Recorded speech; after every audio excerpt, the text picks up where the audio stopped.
अनिका जैसे ही राजलक्ष्मी को गाड़ी में बैठाती है और शिमला की सड़कों पर उतर जाती है। कुछ टाइम बाद ही देखते देखते राजलक्ष्मी की आंख लग गई, लेकिन अनिका का पूरा ध्यान उसके फ़ोन गाड़ी दोनों में ही था। एक बार वो फ़ोन की स्क्रीन देखती तो दूसरे पल ही गाड़ी पर अपना फोकस जमाती।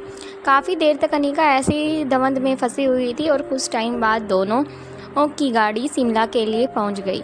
दूसरी तरफ रोहित मारवा हाउस चिराग के पास फ़ोन करता है और जल्दी से कहता है अनिका को कौन सा केस लगा है और अनिका किस लिए गई है, उसकी फुल इन्फॉर्मेशन मुझे चाहिए, क्योंकि मैं नहीं चाहता मेरी अनिका दोबारा मुझसे दूर हो या फिर किसी मुसीबत में फंसे, क्योंकि मैं एक किंग हूँ और दूसरा मैं उसका हस्बैंड हूँ और मैं अनिका से बहुत प्यार करता हूँ। मैं अनिका के बगैर नहीं रह सकता, इसलिए चिराग जितना हो सके जल्द से जल्द तुम्हें मुझे पूरी डिटेल देनी होगी। तभी चिराग का रिप्लाई होता है, सर लेकिन ये मैम कहीं मुझे नाराज़ ना हो जाए अगर मैं ऐसा कुछ करूँगा, उनकी कॉल डिटेल या फिर कुछ निकालूंगा। तभी रोहित मारवा कहता है, तुम उसके फ़ोन को हैक करने की कोशिश मत करो, नहीं तुम करना, क्योंकि अगर तुम उसका फ़ोन हैक करने की जब भी कोशिश करोगे अनिका के पास मैसेज आ जाएगा या अनिका को पहले से ही पता लग जाएगा कि कोई उसकी लोकेशन या उसे के फ़ोन को हैक करने की कोशिश कर रहा है। इसलिए इतनी बड़ी बेवकूफ़ी तो तुम बिल्कुल भी नहीं करना, लेकिन तुम अपने कुछ आदमियों को वहाँ पर भेजो और अनिका के ऊपर पूरी प्रॉपर नज़र बनाए रखे। इतना कहकर चिराग ने रोहित मारवा का फ़ोन कट कर दिया और तीनों बच्चे जल्दी से रोहित मारवा के रूम में आ पहुँच चुके थे। दरवाजे के बाहर 3 बार टैप टैप की आवाज़ हुई तो रोहित का ध्यान टूटा और जल्दी से फ़ोन को कट करने के बाद अपनी पॉकेट में डालकर वह रूम के दरवाजे की तरफ बढ़ जाता है। वह देखता है कि सामने तीनों बच्चे आराम से खड़े हैं, बिल्कुल अच्छे बच्चे की तरह। रोहित तो कहता है कि तुम आज ऐसे कैसे सुबह सुबह। तभी जल्दी से रिया कहती है, डैड अभी मोम तो जा चुकी हैं, इसलिए अब मोम और डैड के दोनों काम ही तो आपको करने होंगे। तभी रोहित जल्दी से रिया को अपनी गोद में उठा लेता है, क्योंकि रिया भले ही बड़ी हो गई थी लेकिन रोहित के सामने अब भी वो वही 6 साल की रिया ही थी। उठाने के बाद रोहित कहता है कि क्या हुआ मेरी प्रिंसेस को। तभी रोहित की बात सुनकर रिया कहती है कि डैड आप हमें कहीं घुमाने नहीं लेके जाते, कहीं नहीं लेके जाते। तभी अलेक्जेंडर और आर्यन एक दूसरे की तरफ देखने लग जाते हैं और सोचने लग जाते हैं कि मोम के जाने के बाद इसकी वही ड्रामा स्टार्ट हो गया।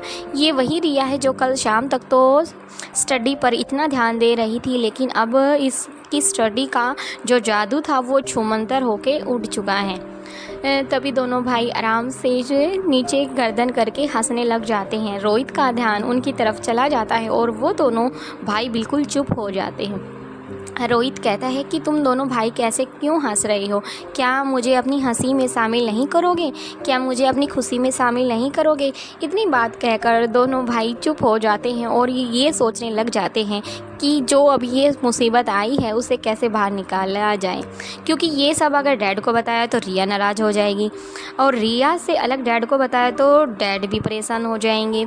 तो अब करें तो क्या करें। तो दोनों भाई सोचने लग जाते हैं और जल्दी से रिया समझ चुकी थी कि दोनों भाई किस वजह से हंस रहे थे, इसलिए रिया उनका बीच बचाव करते हुए उनके बीच में आ जाती है और खड़ी होकर कहती है कि डैड ये तो बस वैसे ही हम घूमने क्या प्लान कर रहे थे और तो मैंने इन दोनों को बताया नहीं और मैंने अकेले प्लान कर लिया और मैं आपसे बात करने के लिए आ गई। इनको मैंने और कुछ बोला था, इसलिए ये दोनों हंसने लग गए कि मैं बात कुछ बताती हूँ और लेकिन करती कुछ हूँ। लेकिन बातों बातों में तीनों बच्चे बातें समझ चुके थे कि रिया क्या कहना चाहती है। तीनों बच्चे काफ़ी हंसने लग जाते हैं। ये बातें सुनकर रोहित भी हंसने लग जाता है, लेकिन रोहित मारवा अपने तीनों बच्चों की हर एक क्वालिटी हर एक चीज़ से वाकिफ़ था, इसलिए रोहित भी उनका साथ देते हुए हंसने लग जाता है। चारों काफ़ी खिलखिलाकर हंस रहे थे। तभी आशा मारवा रोहित के पास आती है। रोहित आशा मारवा को देखकर बेड से खड़ा हो जाता है और कहता है कि मम्मा आप भी आओ। आशा मारवा भी उनके पास बैठ जाती है और बैठकर कुछ बातें करने लग जाती है। काफ़ी देर तक से बातें करने के बाद रिया कहती है कि दादी माँ क्या हम आपके पुराने वाले विला में चले जहाँ पे आप गार्डनिंग करती थी, जहाँ पर हम पहली बार मिले थे। तभी रोहित को भी पुरानी बातें याद आ गई। की बात सुनकर रोहित और आशा मारवा काफ़ी नर्वस महसूस कर रहे थे, लेकिन वो अपने आप को संभाल कर दोबारा बात कंटिन्यू करते रहे। लेकिन कहीं ना कहीं चुप होकर आर्यन उन दोनों की सिचुएशन को समझ रहा था। रिया थी जिसने बात तो बोल दी थी, लेकिन बाद में वो भी सोचने लग गई शायद मैंने गलत टॉपिक उठा दिया। अलेक्जेंडर चुप होकर उनकी बातें सुन रहा था, क्योंकि अलेक्जेंडर को इस बारे में कुछ पता नहीं था। काफ़ी देर तक बात करने के बाद रोहित ने कहा अपनी मम्मा के पास बैठकर अपनी आशा मारवा के कंधे को थपथपाते हुए कहा कि मम्मा परेशान क्यों हो रही हो, क्योंकि अब हम एक साथ हैं, अलग नहीं है। मैं आपके पास हूँ, आपके बच्चे आपके पास हैं, इसलिए आपको घबराने की और किसी से भी डरने की कभी ज़रूरत नहीं है, क्योंकि जब तक आपका बेटा आपके साथ है आपको ना तो किसी से डरने दूंगा और नहीं किसी को आप पर हैवी होने दूंगा। इतनी बात सुनकर आशा मारवा खुश हो गई और जल्दी से अपने रोहित को गले लगा लिया।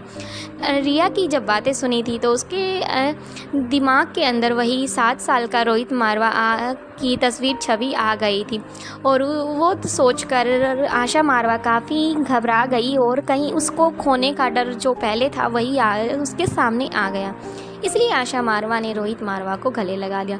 तीनों बच्चे भी उन दोनों के गले लग गए।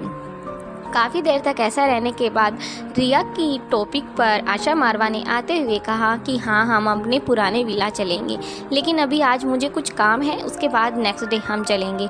और प्लीज़ रोहित मारवा यानी कि अपने डैड से परमिशन लेने ज़रूर, कहीं मुझे फिर डांट ना लगाए कि मैं चुपके से इसके बच्चों को ले गई। इतनी बात सुनकर रोहित मारवा हंसने लग जाता है और कहता है कि आप अपने इन नातिन को लेके जाओगी कि मुझे भी लेके जाओगी। तभी वो कहती है कि हाँ तुम भी चलो। रोहित मारवा ने कहा कि कल डन हुआ, कल इवनिंग के टाइम में हम सभी ये विला की तरफ जाएंगे।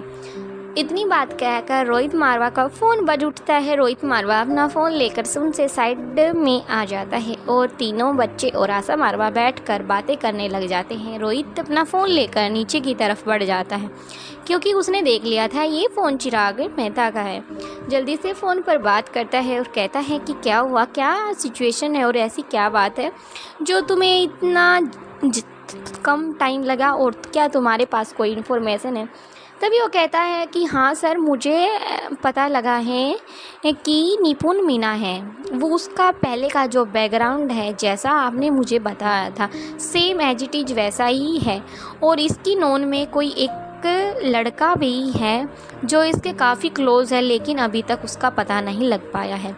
मैं काफ़ी टाइम से ट्राई कर रहा हूँ, ढूंढने की कोशिश कर रहा हूँ, और निपुण मीनाक अपना कुछ घंटे के बाद ही कोई न्यू नंबर लेती है और उससे बातें करती है, उसके बाद उसका तोड़कर फेंक देती है।